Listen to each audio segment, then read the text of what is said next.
What is up, Bitcoiners? This is CK with another episode of the Bitcoin Magazine podcast. This week, I get the pleasure of sitting down with one of the most exciting entrepreneurs out there in the Bitcoin space, someone that I've personally looked up to for the last couple of years here and have really been in awe of his product and the concept that his company has revolutionized. I'm sitting here with Alex Adelman, the founder and CEO of Lolli. Alex, welcome to the show. Thanks for having me. Good to see you again. Yeah, last time I saw you was in a better time. I think it was like the 2019 consensus. Actually, no, it was at Bitcoin 2019 in San Francisco. We Yeah. were just talking about how price was pumping then. It was great seeing you then, and good to catch up with you here now. Yeah, good to talk and maybe there's something here. Maybe every time we talk, Bitcoin pumps. So if you're feeling superstitious. Yeah, there we go. All right. Well, we're gonna have to have one of these powwows every month now then. Yeah, But keep it pumping. So yeah, Alex, like I said in the intro, I've been a fan from afar and a fan of what Lolli has been building, just in the way that you have kind of brought Bitcoin to the masses and made it really kind of accessible. I'm just kind of curious, like, I really think of what you guys have done is you've turned Bitcoin into a universal reward point. Can you kind of talk a little bit about, what was the inspiration and how did you guys see Bitcoin in this light? And, what was the path to, kind of creating the beast that is Lolli? Yeah. So for those of you who don't know, we've created a Bitcoin rewards application that gives people free Bitcoin when they shop online. So part of the inspiration was, we had all gotten into Bitcoin at a time when there was just exchanges, when the way to get Bitcoin was to either mine it or invest in it. And I think, everybody has that sort of moment where they first hear about Bitcoin and it either like hits them and they get it or it doesn't. And then you come back years later. When I first heard about Bitcoin, I was like immediately inspired by it. I had all these issues with payments over the years, being a programmer and building things on the internet, and doing international business. You have all these issues with payments. And so when I heard that it was like the first asset that everybody in the world could possibly own and move money around freely, and banks couldn't shut you down, processors couldn't shut you down, I was like, okay, this Bitcoin fixes this. It fixes everything, and I just got hooked. The issue was when I would tell friends about it, it was like you're basically asking somebody to invest in it. So there wasn't really a great way to tell friends to get into it unless your friends were like savvy investors or had the good understanding of like financial markets or in investing or were interested in potentially mining it. So I took my background, which was building software, working with merchants, and we with our last company, we've powered a lot of these like rewards platforms. We've powered a lot of these e-commerce platforms in the past. So I kept looking at this idea of like, rewards, something that hundreds of millions of people, do all over the world every single day, and saying, okay, if we're as Bitcoiners, if we're just going to spread the word of Bitcoin as an investment or a computer technology, which is mining, we're only going to reach less than 1% of the entire population ever. You have to break through. You have to bring it to more people if you want mass adoption. And so, basically we took our experience and connections in the merchant space, and we called up all of our friends and we said, what would would you be interested? And we were just like amazed with the sort of the overwhelming response that merchants had to this. And, they keep in mind, like, the company we were building previously was more of a payments technology that we had talked with these merchants 4 or 5 years prior about adopting Bitcoin as a payments technology. And none of them were interested. And then a few years later, we start talking to them about Bitcoin as a rewards or a savings technology, and they all got it. So we launched, I think, as you know, with like 500 merchants. We just, we're excited to announce that we have just over 1,000 merchants on the platform. We have more merchant partnerships than any other crypto company, either crypto or Bitcoin or DeFi or anything, than any other company in the world. And I think that it's a very important for Bitcoin adoption to bring both merchants and users into the experience of like owning, earning, and Bitcoin and stacking those sats. Yeah, absolutely. And that kind of is a perfect transition to my second question, which is around, bringing in really amazing top tier names to the merchant side of the partnership aisle. Really, I think Lolli was the very first company that I saw that was really engaging with mainstream, main street brands. And I'm just kind of curious, like, how did you kind of have the confidence to talk to those merchants about Bitcoin, and how did you start those conversations? Just because it's almost like Steph Curry, kind of breaking that mental barrier for hitting threes in a season, right? Like I feel like since Wow. then, Bitcoin companies have almost taken a step forward into the mainstream, and I don't know if it's because you guys did it first or what, but I definitely think you guys were one of the first to kind of make a big splash there. Yeah, I think and thank you for recognizing that. And it's not just me. It's my team is incredible. I do feel like every day, like, I look around and we're building this with like the absolute dream team. So, shout out to them and a lot of credit to them. It's not just a one man show over here, but yeah, I think the confidence came from like, I know what merchants want. I've made merchants a lot of money over the years. I've been in this space. I've been building technology for these merchants for coming on 9 years now. So with the previous company, we built a pretty revolutionary technology, more in the e-com payments world. You guys And sold to Target, right? we Target was one of our investors. We ended up getting acquired by Pop Sugar to come in and power ShopStyle, our 1.2 billion retail revenue running through ShopStyle, and then we got acquired again by a bigger company called Rakuten, which is the biggest cashback Yeah. company in the U.S. and many parts of the world. So Yep. So through there's the that, history right there. yeah, there's the it's a longer story, but I won't bore you with details. So basically, yeah, we got to meet every retailer in North America, many parts of the world, and make them an absurd amount of money doing more traditional rewards and building out e-commerce infrastructure. And so when you make people money, when you make merchants money, typically you have their attention when you bring them new technology because with the last technology we brought them, we built their trust, and it was a long time of like banging on doors, getting their trust, getting their attention. And so now, when I brought them this technology, I said, trust me, Bitcoiners are, there's a lot of them, and they have a lot of spending power, and they're a very passionate community. And like, trust me, like I know them, I'm a part of them, this community, and I was just bear with me. And so I think we've proven to them that like, you can be a Bitcoin friendly merchant without necessarily having to accept Bitcoin. You can tap into this whole community, and like by being aligned with Bitcoin, there's almost a business case there that I think we've presented. We've shown them that like you can be aligned with Bitcoin and it can be successful for you.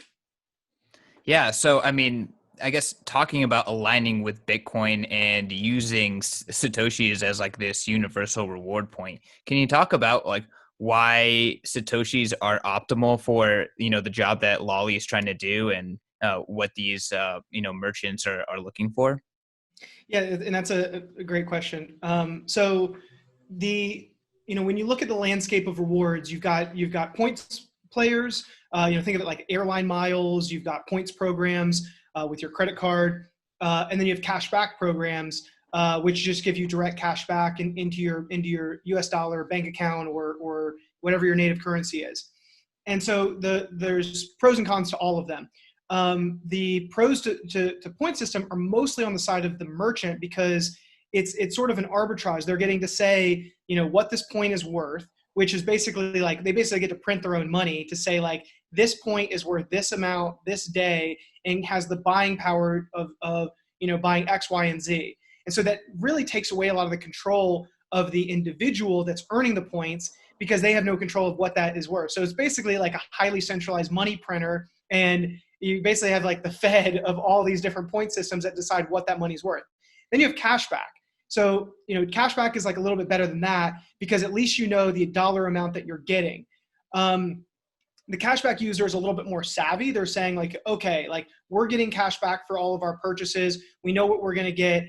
And so we're going after that savvier user that's like used to getting cashback, that understands Rakuten, knows Ebates, that kind of user, and is more of like an elevated savvy shopper. Bitcoin kind of takes it to a whole new level. Bitcoin is saying like, okay, we're saying, cash back. This is like cash back, but instead of, the cash back being similar to points, and that you have this like centralized system that is printing money and is like decreasing in value. You have Bitcoin, which since we launched, Bitcoin was around 3,500, 4,000. Like we've already proven that Lolli is 4 times better than Rakuten and all these other cashback systems. And so when people check their Bitcoin balance in their Lolli wallet, if they joined us early on, it's like 3 or 4x. So you have this sort of additional feature that cashback doesn't have, which is like price action.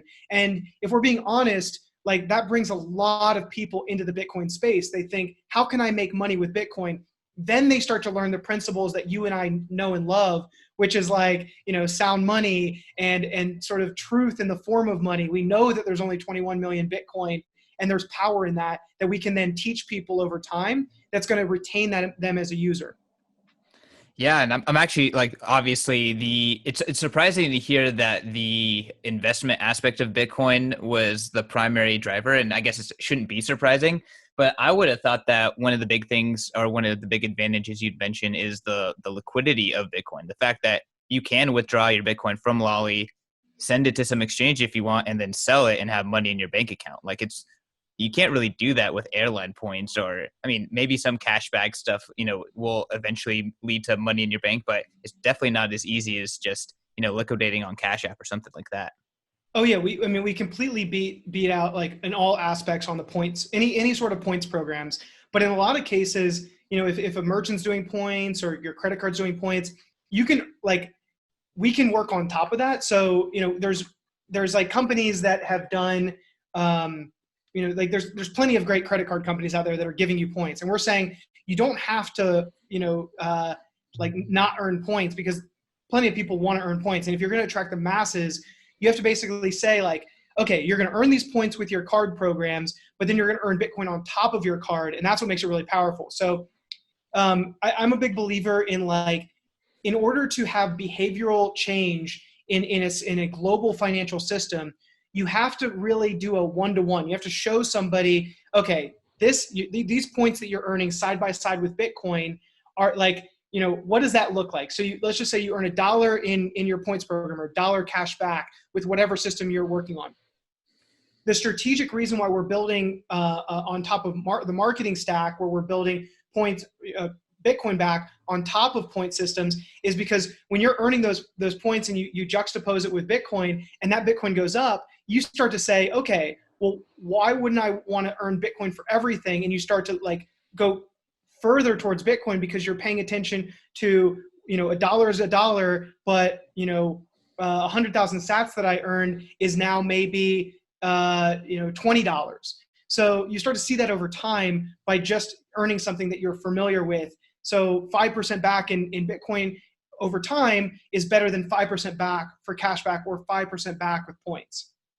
Yeah. And like you said, it seems like a simple truth that Bitcoiners have accepted, that Bitcoin is better money and therefore numbers going to go up. But for people that haven't necessarily bought into that yet, that kind of side-by-side comparison is probably, very, very powerful in their adoption journey.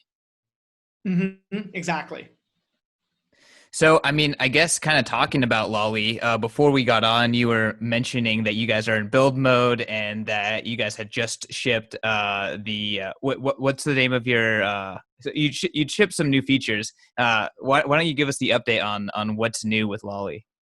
Yeah, so we just launched a really exciting new feature called Sats tags. So if people are familiar with cash tags, it's very similar to cash tags, but instead of dirty fiat, it's an identity layer for Bitcoin. So I think like, part of our whole mission is to make like Bitcoin more accessible to everybody. And we were having this issue where, when we do giveaways, or when we say we want to interact with our users, we don't want them to have to give their email away. We don't want to have to give them, them to give personal information away, especially over social media platforms that are, highly centralized. So, we created this way called Sats tags for people to communicate openly with us, either anonymously or with their identity, and we can go give them Bitcoin anywhere on any social media platform. So when we're launching like Lolli TV on YouTube, or when we're, giving out Bitcoin on, on Twitter, or when our merchants are doing these, partnerships with us where they want, us to promote their products or services, we can easily communicate and give away Bitcoin and identify our users, and not have to have like their email be publicly displayed or their real identity publicly displayed. So right now it's in its infancy, but if you can sort of extrapolate like what this becomes, it's me being able to give Bitcoin to anybody in the world, and it being able to be this like perfect hybrid, and this connective tissue between on-chain and off-chain, and sort of this like easy, like, user-friendly way of interacting with Bitcoin. So, I mean, essentially, it's kind of like like an email address or a name tag for your Lolli wallet, right? And you can kind of use the Lolli infrastructure as like almost like a private layer too. Is that kind of what Sats tag enable? Exactly. Yep. Awesome. I mean, I'm personally very excited about I mean, everyone's super excited about Lightning and open source ways to have a payment network, but I mean, is kind of like unBitcoiner as it sounds, like proprietary layer 2 is kind of like what you guys have built with the ecosystem within the Lolli wallet and others.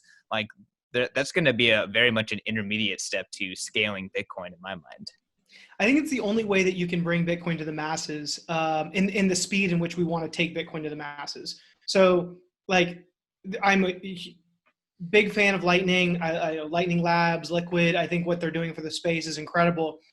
Where we're kind of, sitting in the demand that we're seeing, like we're not on the payments layer yet, and we're not seeing any real demand for merchants to accept Bitcoin, because right now, the overwhelming majority of people do not want to pay with their Bitcoin. They don't want to spend their Bitcoin. And the overwhelming majority of merchants don't want to accept Bitcoin because there's not a big enough market of people who want to spend it. And not even to mention all of the remittance network requirements and all of that sort of stuff. So I think Bitcoin payments is in its infancy. There's plenty of things that like Lightning is doing where it doesn't necessarily need for Bitcoin payments to take off now. There's plenty of things in the background, remittance networks, international payments. There's plenty of things that where Lightning and Lightning Labs and Liquid and all these sort of things can excel without needing companies like Lolli to adopt them right now. That said, as a personal user of Bitcoin, I love Lightning. I use it all the time, but our users aren't really demanding it. And there's really like on the off ramp where we're saying like, you're coming into Bitcoin on Lolli as you're spending fiat, you're putting it through basically a shredder, and you're getting Bitcoin out of it, right? And so when people transfer their Bitcoin off, there just isn't a lot of people that are like transferring Bitcoin to Bitcoin right now, that there's like a big demand that we can go, do that, and for it to make financial sense right now. At a certain scale, it will. And, when we do get into Bitcoin payments and we go to our merchants and we say, hey, Sam's Club or Everlane or Groupon or Sonos, do you want to accept Bitcoin because there's a massive market? I think we're going to be at the forefront of that adoption, but the world's just not ready for that yet. So kind of talking about the forefront of merchant adoption, huge news last week was PayPal officially dipping their toes into cryptocurrency and Bitcoin. And part of their roadmap was eventually turning it on for their huge network of merchants. Can you kind of give me your take on that news and, I guess what that means for Lolli and Bitcoin? Yeah, it's very exciting. PayPal clearly, one of the biggest payment companies in the entire world. 350 million users. Their reach is just incredible, and their merchant network is incredible. So it's very, very good for Bitcoin. I think that we're going to see a lot of it's going to look very basic in the early days, but I think as you and I both would probably agree, anytime any company that size dips their toes into Bitcoin, it's typically like net good for Bitcoin. We saw something similar with Cash App, proving that you can have a real business model with Bitcoin. And in their last few quarters, they've reported their earnings primarily off of Bitcoin. So what's happening is you're going to have two classes of fintech apps. You're going to have apps that are dealing with crypto and ones that are only dealing with fiat. And you're going to have apps that are going to excel because they have an extra revenue stream because they're dealing with crypto. And the more and more companies that do not get into Bitcoin that are losing money or not going to have that monetization stream because they're going to get left behind. So I kind of look at like, the world as a form of like incentives or, what are people optimizing for? And all of these companies, PayPal included, looked at Cash App and was like, if we do not offer Bitcoin, we are going to get left behind. And so it's this beautiful example of like, we're going to come out, we're going to show you can create a real business with rewards. Cash App's going to say, hey, you can create a real business with giving people the ability to buy and sell, like everyday users, the ability to buy and sell Bitcoin. And then you have companies like PayPal that are like waiting way too long to get in the space. They see all these other companies that are creating real business models, and they're like, hey, we're not going to get left behind. So this is just like the next company. Like, you can probably fully expect the next wave to be like MasterCard, Visa, all these other payments companies to get involved in the space, and all these sort of neobanks and fintech apps all across the world where they're not going to have an option. Their board members are going to say you have to offer Bitcoin, or you will get fired as a executive. So this is good for Bitcoin. Awesome. And I mean, I guess talking about Lolli been pushing that message since late 2017, 2018, like, can you talk about how that has affected the conversations that you're having with retailers? And yeah, I mean, I guess just kind of dive into that progression. Yeah. So when we first started, a lot of these merchants knew us from our previous company, as I mentioned, and a lot of them did us a favor. They just trusted us, right? And since then, I think we've made them a lot of money. They trust us more because of that business relationship that we have with them. As they've started to see competitors come on the platform, or competitors have seen the people be successful on the Lolli platform, the conversation has changed, and they've started to see, okay, I can make a lot of money being a Bitcoin friendly company. And so now a lot of these merchants that had no clue what Bitcoin was, they were just doing it because they were making money. Now we're asking me, like, how do I go deeper down the rabbit hole? So I always send them, bitcoin.org, or I send them, blog posts that we've done on the Bitcoin education side. I send them Bitcoin Mag. I even send copies of the Bitcoin Standard to our merchants. So we're starting to really red pill or orange pill, if you call it that. These merchants that otherwise were just happy to be making more money and compete with Amazon, using Lolli. Now we're starting to see true Bitcoiners emerge that are like, okay, how do we get more involved? How do we invest more into this platform? And so that's a sign we're seeing on the merchant side, where the merchants are getting way more excited and seeing Bitcoin as a real business case, more so than they did 2 years ago. Wow, that's awesome. And that's amazing to hear that, you're actually orange pilling merchants and sending them educational content. So I guess, with that, let's talk about where do you see Bitcoin in the next couple of years? Obviously forecasting what Bitcoin is going to do and what people are going to think of Bitcoin is something that's important for Lolli. What's your outlook here? Yeah. So the next phase, I think, is going to be, how do we get Bitcoin into the hands of more people? And I think we already kind of, touched on it, of Lolli's going to keep growing. There's going to be apps like PayPal that come out, Venmo, other apps like Cash App, Monzo, all these sort of Revolut, all these apps that are going to start to see and report on way greater Bitcoin adoption. So this whole next phase of neobanks are going to emerge that are going to be offering Bitcoin to their users, either giving them the ability to buy and sell Bitcoin, or give them the ability to earn Bitcoin. And so I think that's going to take off and really lead to more Bitcoin adoption. I think that's probably the next phase that I'm so excited about, and what's going to get the masses to come onto the Bitcoin network. Cool. And then I guess, speaking of how that plugs into Lolli, are you guys planning on plugging into some neobanks, becoming a neobank yourself, offering new ways to do sats back? Can you leak any cool information here? Yeah, so we're launching our mobile app pretty soon, and the mobile app is going to give people more abilities to earn. It's going to give people the ability to earn eventually internationally. I think Bitcoin is about equal access everywhere. It's about the democratization of commerce, and part of my frustration is that we have to deal with so many fiat constraints by being focused in the U.S., being focused being geographically constrained. And that, a lot of it is because like we're a small, scrappy startup.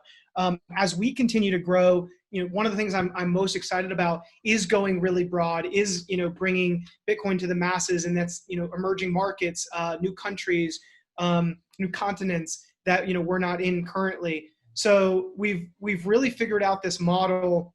We've proven to our merchants, both domestic merchants and international merchants, like Booking.com, for instance, that we've built this really great business relationship with them.